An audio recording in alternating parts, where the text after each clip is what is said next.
22 मई 2025 बृहस्पतिवार। पहला पाठ प्रेरित चरित्र अध्याय 15 पद संख्या 7 से 21। जब बहुत वाद विवाद हो चुका था तो पेतरुस ने उठकर यह कहा, भाइयों, आप जानते हैं कि ईश्वर ने पिछले दिनों आप लोगों में से जो मुझे चुनकर निश्चय किया कि गैर यहूदी मेरे मुख के समाचार का वचन सुने और विश्वास करें। ईश्वर मनुष्य का हृदय जानता है और उसने उन लोगों को हमारे ही सामान पवित्र आत्मा प्रदान किया है। इस प्रकार उसने उनके पक्ष में साक्ष्य दिया और विश्वास द्वारा उनका हृदय शुद्ध कर हम और उनमें कोई भेद नहीं किया। जो जुआ ना तो हमारे पूर्वज ढोने के सामर्थ थे और ना हम, उसे शिष्यों के कंधों पर लाद कर आप लोग अब ईश्वर की परीक्षा क्यों लेते हैं? हमारा विश्वास तो यह है कि हम और वे भी प्रभु यीशु की कृपा द्वारा ही मुक्ति प्राप्त करेंगे। सब चुप हो गए और वे बरनबास तथा पौलुस की बातें सुनते रहे, जो उन चिन्हों तथा चमत्कारों के विषय में बता रहे थे जिन्हें ईश्वर ने उनके द्वारा गैर यहूदियों के बीच दिखाया था। जब वे कह चुके थे तो याकूब बोला, भाइयों, मेरी बात सुनिए। सिमोन ने हमें बताया कि पिछले दिनों ईश्वर ने किस प्रकार गैर यहूदियों में से अपने लिए एक प्रजा चुनने की कृपा की है। यह नबियों की शिक्षा के लिए उनके अनुसार ही है, क्योंकि लिखा है, इसके बाद मैं लौट कर दाऊद का गिरा हुआ घर फिर ऊपर उठाऊंगा।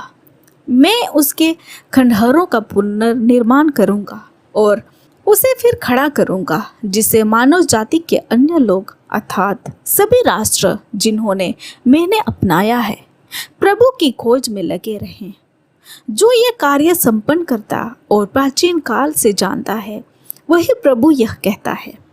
इसलिए विचार यह है कि जो गैर यहूदी ईश्वर की ओर अभिमुख होते हैं उन पर अनावश्यक भार ना डाला जाए, बल्कि पत्र लिखकर उन्हें आदेश दिया जाए कि वे देव मूर्तियों पर चढ़ाए हुए मांस से, व्यभिचार से, गला घोंटे हुए पशुओं के मांस से और रक्त से परहेज करें, क्योंकि प्राचीन काल से नगर नगर में मूसा के प्रचारक विद्यमान है और उनकी संहिता प्रत्येक विश्राम दिवस को सभागृहों में पढ़कर सुनाई जाती है। यह प्रभु की वाणी है। ईश्वर को धन्यवाद। भजन अनुवाक्य। सभी लोगों को प्रभु के अपूर्व कार्यों का गीत सुनाओ। प्रभु के आदर में नया गीत गाओ। समस्त पृथ्वी प्रभु का भजन सुनाए। भजन गाते हुए प्रभु का नाम धन्य कहो। अनुवाक्य। सभी लोगों को प्रभु के अपूर्व कार्यों का गीत सुनाओ। दिन प्रतिदिन उसका मुक्ति विधान घोषित करते जाओ। सभी राष्ट्रों में उसकी महिमा का बखान करो।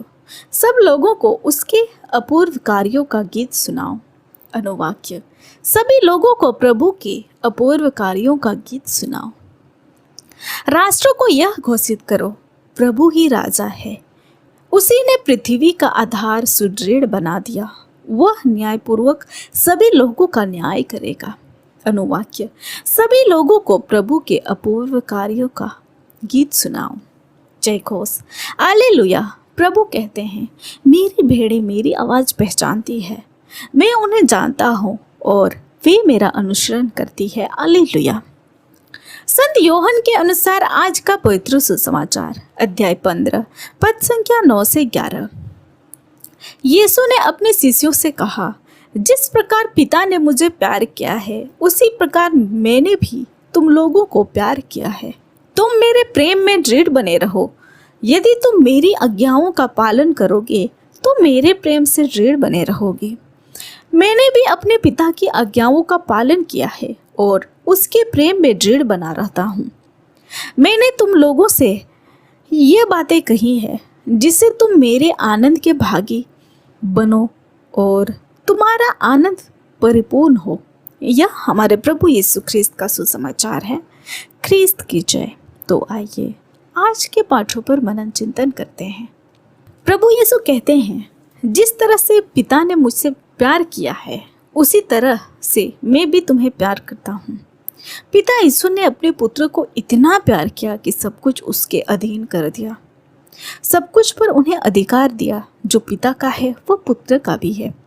पिता और पुत्र इस प्रेम के बीच बहुत सारी चुनौतियों और कष्ट भी आए, बहुत सारी परीक्षा की घड़ी आई, लेकिन उन सब में प्रभु यीशु पिता के प्रेम से बने रहे और पिता भी सदा उनके साथ रहे।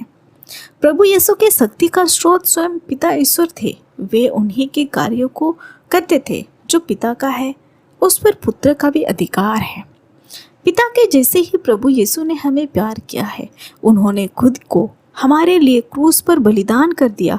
जो प्रभु को अपनाता है वह उन्हें अनंत जीवन प्रदान करते हैं। वह उन्हें अपने भाई बहन बनने का अधिकार देता है, अपने स्वर्गीय पिता की संतति बनने का अधिकार देता है। प्रभु यीशु के प्रेम में बने रहना आसान नहीं है। इसके लिए हमें बहुत कष्ट उठाने हैं, विपत्तियों का सामना करना पड़ेगा, लेकिन जो अंत तक प्रभु के प्रेम में बना रहेगा वो विजय पाएगा। प्रभु हमें उनके प्रेम में बने रहने की शक्ति प्रदान करें। आमीन। आप सभी को जय यीशु।